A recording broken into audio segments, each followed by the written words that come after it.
talk about multi-channel and cohorts for this particular study, there's 4 main cohorts that we look at. There's offline only donors. They only write you checks or only give offline. There's offline only donors, but they receive email communications. There's online only donors. They only give to you online. And then there's multi-channel donors. They give at least 1 online and 1 offline gift within a 12-month time period. Those are like simple ways to put donors into different cohorts looking at multi-channel. It's obviously more complex than that. You go online, omni-channel, number of channels. I know that was the question coming in. There's channels up the wazoo now, but that's a simple way to look at it.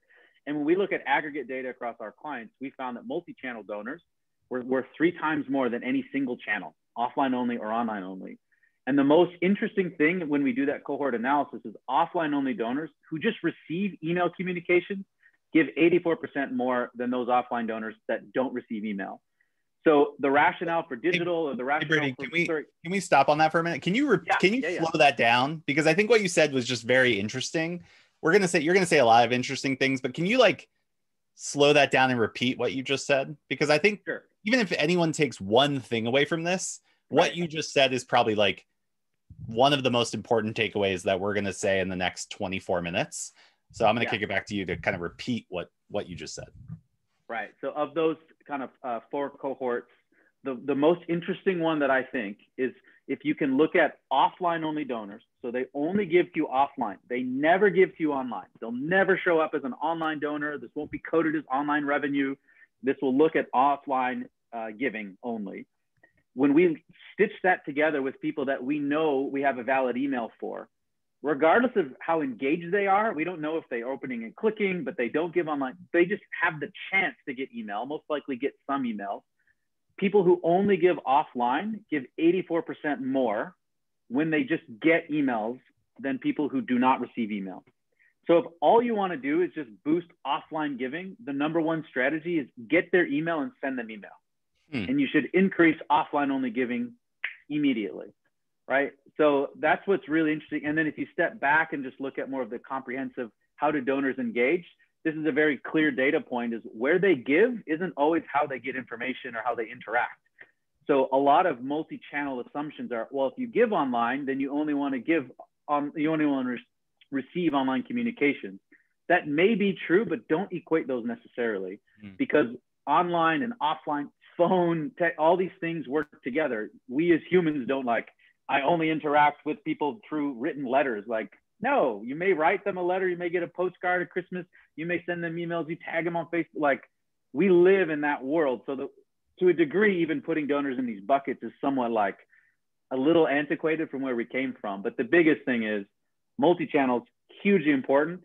And even just being able to send digital communications to offline donors is massively important. So we knew that from the data, but to your point, what we were wondering on this research study is, what are organizations actually doing? Are they practicing multi-channel? And that's really what our research is trying to bear out, is saying, if here's an opportunity, whether it's optimizing a donation page, doing multi-channel communications, sending more cultivation email, whatever we see in our client work and research saying this works, we try to flip over and become a donor ourselves to see, are nonprofits actually doing it? And that's really what we tried to do and replicate in this study. Yeah, absolutely. And I want to get into a little bit on what we found and what we observed through that study. But before we do, Megan, it looks like there's some questions coming in. Do you want to surface any of those? Just because I think there's some clarity that may be needed. Yeah, I think we should clarify, when we say an offline donor, are we talking about pretty much strictly direct mail? Most likely, but it could be someone who writes a check at an event. Just think of offline as anything that's not online, right? That's the advantage of having simple buckets. Is online is they give online through your website, potentially through a third party, but this is basically pulling from CRM data. So think of your own CRM. What would you code as offline? There's probably a few different ways that people would give offline, but most commonly it would probably be in response to direct mail or a check at an event or something like that. Yeah. And Rose mentioned, she said, can you clarify offline? But she said, because email sounds like online. Just to clarify what Brady was saying is that if a donor that typically sends in a check to you just receives email communication, or maybe not even receive, but has the opportunity because you have that person's email address on file, they're still giving through the mail, whether it's a direct mail piece or white mail, or they're sending a check from their bank. There's a lot of reasons why you would receive a mailed donation. the fact that they're getting email is what Brady was saying, or had the opportunity to get email, is what's increasing by that 84% number. The other question that came in here, which I think is really interesting, and I know it was a struggle for us, but if that's true, how do you increase getting emails from offline donors? Yeah, why would they give us their, how do we encourage that? Yeah, exactly. And so there's kind of two approaches. Anytime you do kind of email gathering, there's like organic strategies and then kind of like paid strategies. And so on the organic side for offline, it's very simple, but it's like you ask for it everywhere possible. So we actually did a deeper analysis on 47 different direct mail appeals, and only a quarter of them had the opportunity for us to provide the email. So, you know, there was no way for us to actually give you our email, let alone anything in the reply device that had anything around value of, please provide your email so we can keep you up to date, you know, make sure you get the latest info. Like there's no, what we would call value proposition or offer, even just a blank field wasn't there 3/4 of the time. So anytime someone buys a ticket, attends an event, fills out a volunteer form, you know, these are all opportunities to get an email. And even if you already have them in your database, this is where you can then append and make sure you get proper opt-ins and things like that. So that's the organic side, is just making it as easy as possible to collect on your website. Do you have a way for them to sign up? Is there some value around that? Not just newsletter, form. No one's going to fill that out. Very few people are going to fill that out. That's organic. On the paid side, where this gets a little bit more complex, we'll often go out and do like Facebook advertising and try to acquire emails for donors who we already have in the CRM, because we have this data point knowing if all we do is just send our direct mail donors emails, they'll give more, and also their donor retention goes up about 27 percentage points. So we're happy to pay to acquire an email that we already have for someone in the database, because that's just what the numbers tell us is worthwhile. And we know that they're already connected and engaged with us. So it's actually an even more valuable email address. So that gets a little bit more complicated into data matching and Facebook or list renting and those types of things. But the easy thing is just, are you even having the opportunity for them to give you their email anywhere possible? Yeah. And I think it's a great point, because then someone asked too, like, how do we start categorizing? And I think there's been this like probably 20-year conversation around like online donors versus offline donors.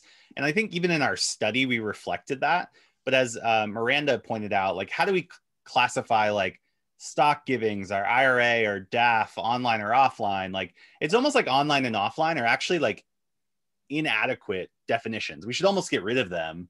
And I think that's what the study kind of showcases. That's what we talk a lot about with responsive fundraising, is it's not about the channel that you acquired them. We need to get away from like, this is an online donor, this is an offline donor, this is a direct mail donor, this is the annual fund donor, like this is that and the other. Like, how do we just see them as donors and then leverage multi-channel, or as many channels as we can or have access to engage them? Any other guidance or I guess insights that we saw in the report before we get into the applications? Any other big insights that we found from observing organizations, Brady? Yeah, I think one of them that just obviously smacked us in the face is that not a lot of organizations are doing this. You know, for us, it was 3% of organizations in the whole study, 102 organizations that did multi-channel to both the online donor and the offline donor. So we gave online and offline at the exact same time to the exact same organization, 2 different names, emails, addresses, and tracked it for 4 months. That was like the research methodology. And only 3% did multi-channel communication to each. So that's like a very, very small number. Yeah. And then probably even like more concerning is 20% of the time, the offline donor received no communication whatsoever in 4 months. So like, just to just saying that, my blood starts to rise. I was going to say, just to repeat that for this group, that like 20% of organizations didn't even communicate to the offline donor at all, like in any channel. I would love to hear people in the chat, like, where would you fall? Like, what do you, and I think what's interesting is some organizations say, oh, we do multi-channel, but then when you get in the weeds on it and it's like, do you really do that? Like, how does that look? I'm curious, of our audience, you can just put yes or no. Do you do multi-channel to both online and offline donors, or maybe yes for online donors? Because I know that was something we saw, Brady, while people are putting in insights, is that people were more likely, from what I remember recalling, to communicate multi-channel to online donors, but the offline donor was kind of the forgotten one, or the one that was kind of pushed to the side. Yes, that's absolutely true. And part of that's the way that we capture and collect data, right? When you give online, you get full address, full email, and it's in like your CRM, hopefully, but at least a spreadsheet. Or whereas if someone gives via the mail, it's a trickier process. You probably have a human actually trying to transcribe and type, and so there's more things that can go wrong in that system and structure. But when we dug into it a little bit more, we found that only 40% of folks that sent at least one piece of mail to the online donor only did one, or sorry, only did more than one, which means 6 out of 10 only sent us often a receipt. So you could make a good argument that that's not really multi-channel communications, that's an offline receipt. So which still means that less than half of organizations are communicating online and offline to the online donor, which means there's still a big opportunity. And we know that that's the better source of where donors, multi-channel donors, come from. They start online and migrate offline much more often than they go the other way around. Absolutely. And it looks like just from our quick survey of everybody on this call, it looks as though, you know, people are saying that they're doing multi-channel. So maybe you all that are on the Responsive Weekly are more sophisticated than the organizations we surveyed. So that's incredible to hear. Let's get into the practical applications. I know in our presentations we've done historically, you've talked about like the basic implications and the advanced implications. What are some practical ways people can start using multi-channel like this month? Yeah, you know, one of the things that we haven't talked about would be like automating thank you calls. I think is a huge opportunity. We know that there's value in the phone. There's other research out there that proves if people get a thank you call within 48 hours of a donation, they're more likely to give again, you know, later on, especially if it's from a board member or high-ranking volunteer and all they do is say thanks. And now that's like, oh, that's a capacity issue. We don't have volunteers. How do you do it in 48? Well, this is where marketing automation and tools can be super, super helpful, right? So like Virtuous integrates with Zapier. Zapier connects you to a tool called Fly Broadcast. So if you're a Virtuous customer, there's no reason for you to not necessarily be able to do an automated thank you call to every online donor. You can get more sophisticated to that if you want and say, you know, donors over a certain amount or donors who make a recurring gift, get this voicemail versus this voicemail. And it's relatively cost effective. Like it's pretty cheap to actually do these automated voicemails. And so then you don't need, you know, volunteers on demand. You may want to use them for your own devices, but like that's an easy way to add in a multi-channel touch point, low cost, automated, that has been proven to show downstream revenue in response. It's amazing. So we finally got the question. So you started talking about automation, and Anne, thank you, Anne, brings up, but aren't we losing the human touch? Potentially, I'd say there's no touch right now. So a touch is better than no touch, generally speaking. And this is, yes, it's an automated voicemail, but it's not like, hello, this is donor response robot. Like it comes from a human. It looks like a missed call from a real phone number. You have, hi, this is Noah. You know, I just wanted to say thank you so much. What's not human about that? You know, it feels human. Marketing automation, we don't say, you know, hugely branded emails. They're personalized and they're trigger responses, and maybe people know it. The fake handwriting on postcard, people know it feels personal, and that accomplishes the majority of it. So that's one thing, but also it's just not being done. So we kind of need to get over ourselves and, well, it's not best. Correct. It's not best. A personal call from your ED to all the donors would be awesome, but that's not happening. Donors aren't getting communicated to. So let's start there and then get better. That's always the approach for any of this. Do one thing and get better at it. Absolutely. And I think this is where what's interesting though, is because Gabe runs into this all the time when he talks about like, people are like, well, automation, like, are we really outsourcing donor relationships to robots? Like, is this really the right way? And to your point, Brady, like when we look, like people don't do this to more than the 5-10% of their donor base. Our biggest thing is that if what we truly believe here at Virtuous is every donor should get some sort of personal engagement and connection, not just the major donors or the donors assigned to a major gift officer. If you can just say, I'm going to engage my donors, even if it's automated, but still feels personal. And if you go from doing that for 5 or 10% of your donors to 90% of your donors or 80% of your donors, like there's huge implications on engagement, retention, and overall lifetime value. And that's what we're trying to do ultimately, and from our perspective. And the other thing too is I think automation actually frees people up to do more of the human only touches, whether it is being on meetings like Zoom calls, whether it is going out and doing one-on-one meetings, whether it is sending that very personal handwritten note. When I was at World Help, we actually had a 1 hour every month where every person on the staff got a list of donors and they hand wrote notes to them, because we wanted to scale that human touch where there was this like level of personalization that was different. That wasn't in spite of some of the automated efforts we did, but it was to supplement that. But we could do that because we had programs running in real time. The other thing I think you mentioned, Brady, that goes for automation is that we need to respond to donors on the donor's time, not on our time. And I think, like you mentioned, in some of the research that's been going on forever, is that if donors get a call within 48 hours of their gift, they're more likely to give again. You and your organization, depending on your size, small or large, may not be able to physically produce that for all your donors that are giving to you. Like if I give on Friday afternoon, there's no way anybody on this call is calling me on Sunday. Maybe, but likely not. But you can engage people in that way if you're using automation to implement a personalization strategy. That's probably a whole nother topic, Megan, that we need to get into, because I do think there's some misconceptions here. But to kind of hit on Brady's point again, is that the challenge is we're not doing anything. And so something is better than nothing. And I think the intentionality, and this is where the responsive framework comes in how you leverage those touch points is what really matters. You shouldn't just automate voicemails to everybody because, you know, you want to spray and pray and hope people call back. That's direct response 101. Like, that's not what we're advocating here. We're saying someone does something, you should engage them through multiple channels after that engagement point. So right. And I think I'm seeing a lot of specific questions about various ways of communicating and channels of like, is this a good channel? Is this a bad channel? Is it too much? Do people like it? Do people hate it? And I think the role of listening really can't be overstated here, because the answer is going to be some of your donors do not want you to call them, but some of them probably do. And if you just go with an assumption instead of listening and looking at your data, you're going to miss points of engagement that people would like. Because if I went by my own personal preferences, no one would ever call anyone on the phone ever again. But that's not how it works for a lot of people. So I think there's a caution of not making an assumption of like, donors hate that and I shouldn't do it, without some kind of listening and data to back up your belief, because we come to gut conclusions that are often not correct or not completely correct.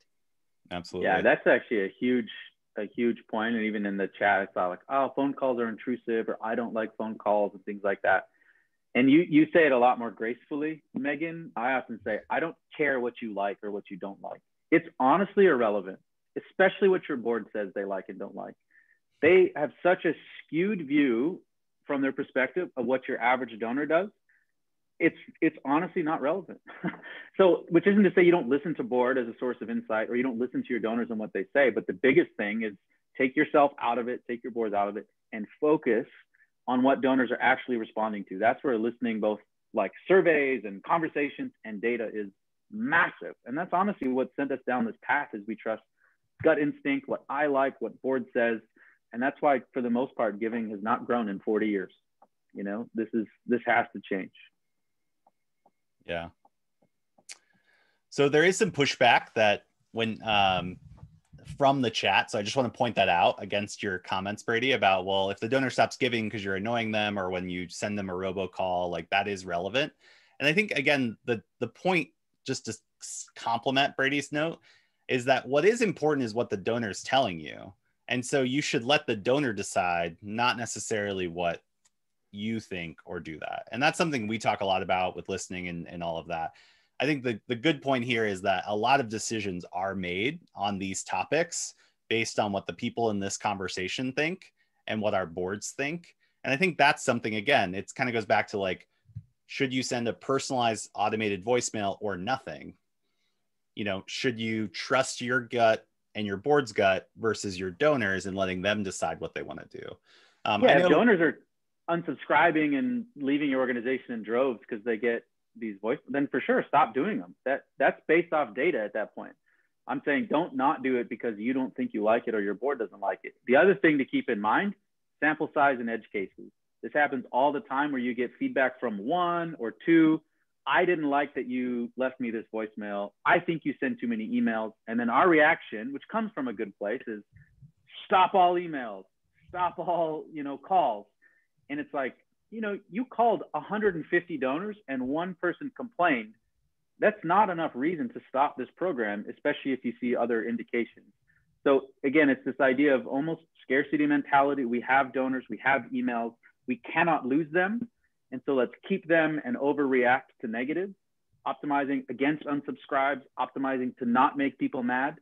It puts you down a path that honestly doesn't grow giving. And again, I'm not saying we don't need to listen to donors and respect them. I'm not saying that at all. This is the opposite of saying don't overcorrect based off a small response from a few. That's what sends you down the wrong path. A few people, just to point this out, brought up some great points. James, brought this up that says, we also ask our donors, like if we do engage them early on, like we say, how do you want to be communicated with? Or what are your preferences? What do you want to learn about? And again, like giving agency to our donors is something that Nicholas Ellinger talked about in his book, The New Nonprofit, where he was like, just the fact that you're asking questions and they're responding is an indication of engagement and retention.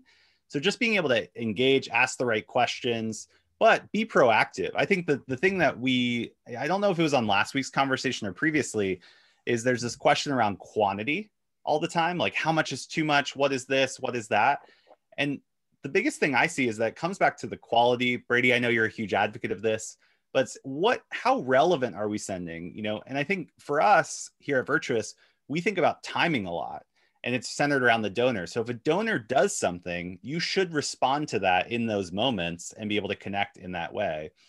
If we're just sending out on our own time, that's a different story because we're not considering the donor's stage within their relationship with us.